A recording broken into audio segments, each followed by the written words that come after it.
Sky news Sindh Makhdoom महबूब ज़मान चयो आहे त मटियारी ज़िले जे सभिनी मुतासिर इलाइक़नि में इमदादी सरगर्मियूं बिना फ़र्क़ जे जारी आहिनि। माण्हुनि जी मुकमल बहाली ताईं इंतिज़ामिया पोइते न हटंदी।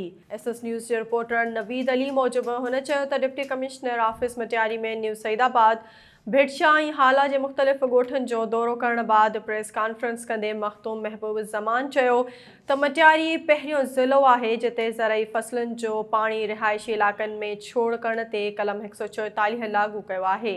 हुन चयो त छंडण जे मज़बूती लाइ आबपाशी खाते जे आला इख़्तियारनि सां राब्तो कयो वेंदो। ज़िले इंतिज़ामिया हर वक़्तु अलर्ट आहे। कंहिं बि सूरत में मटियारी समेत ज़िले जे कंहिं बि ॻोठ या शहर खे बुॾण न ॾिनो वेंदो। खैरपुर में ठरी मीरवा जे ॻोठ मोहब्बत अली ख़ासि ख़ैली जे रहवासिन बासरनि जी ज़ियादतियुनि ख़िलाफ़ प्रेस क्लब आॾो एहतजाजी मुज़ाहिरो कयो।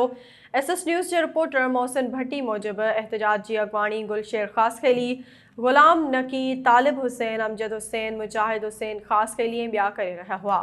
अॻवाननि मीडिया सां ॻाल्हाईंदे चयो त बरसातुनि सबबि संदनि ॻोठ ॿुॾी वियो आहे ऐं रस्ता तबाह थी विया आहिनि। बासर फैज़ मोहम्मद शर, शरीफ़ शर, अमीर बख़्श शर ऐं ॿिया लिंक रोड ठरी मीरवा खे ब्लॉक करे पैसा ऐं ॿियो सामान फुर करे रहिया आहिनि। हुननि चयो त जवाबदारनि ख़िलाफ़ FIR दाख़िल करण लाइ सिछो 50,000 रिश्वत घुरी रहियो आहे। बासरनि ख़िलाफ़ कार्रवाई करे इंसाफ़ ऐं तहफ़ुज़ फ़राहम कयो वञे।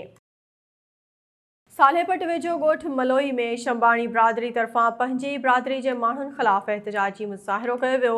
एसएस न्यूज़ जे रिपोर्टर नवाब अली मूजिबि उन मौक़े ते एसएस न्यूज़ सां ॻाल्हाईंदे महबूब वधण अली, नवाज़ शंबाणी ऐं ॿियनि चयो त रईस उस्ताद नबी ॾिनो, शहबाज़ ॾिनो शंबाणी ऐं ॿिया संदनि ज़ाती ज़मीन ते कब्ज़ो करणु चाहिनि था ऐं ज़मीन ते हथियारनि जी ज़ोर ते ट्रैक्टर हलाए रहिया आहिनि।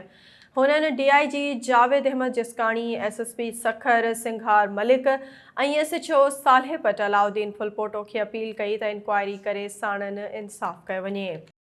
जरवार वेझो ॻोठ हाकिम लुंड मां बरसाती पाणी निकाल न थी सघियो, चौपायो माल मरण लॻो। ॻोठाणनि पारां DC घोटकी ऐं UC अमले ख़िलाफ़ एहतजाज कयो वियो। एसएस न्यूज़ जे रिपोर्टर जावेद बोज़दार मूजिबि जरवार वेझो UC साहब लुंड जे ॻोठ हाकिम अली लुंड में बरसाती पाणी निकाल न थियण सबबि हिन वक़्तु बि 4 फुट पाणी घरनि अंदरि मौजूदु हुजण करे ॻोठाणा अज़ाब वारी ज़िंदगी गुज़ारण ते मजबूर आहिनि।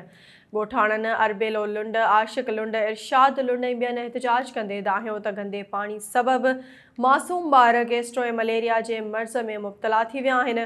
बेयारो मददगार वेठल आहिनि, वाहर कई वञे। इस्लाम कोट जी अस्पताल NGOs हवाले थियण बाद अॻूणा हालप पूरा, दवाउनि जी खोट, डॉक्टरनि समेत अक्सर अमलो गायब, मशीनरी ऐं RO प्लांट ख़राब पयल, मरीज़ दरबदर थी विया।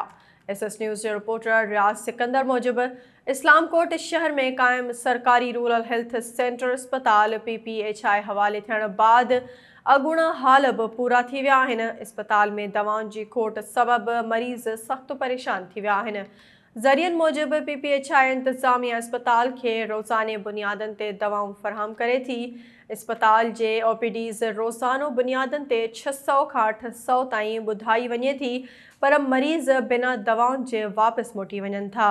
ताज़ो बरसातुनि बाद मच्छरनि ऐं जीतनि जे आज़ार सबबि मलेरिया, गैस्ट्रो समेत मुख़्तलिफ़ बीमारियूं पखिड़िजी वियूं आहिनि, जंहिं सबबि अस्पताल मुकमल तौर ते मरीज़नि सां सथियल हुजे थी। जॾहिं अस्पताल में डॉक्टरनि समेत अक्सर अमलो ड्यूटियुनि तां गायब आहे, MS बि अस्पताल ते ध्यानु ॾियणु छॾे ॾिनो आहे।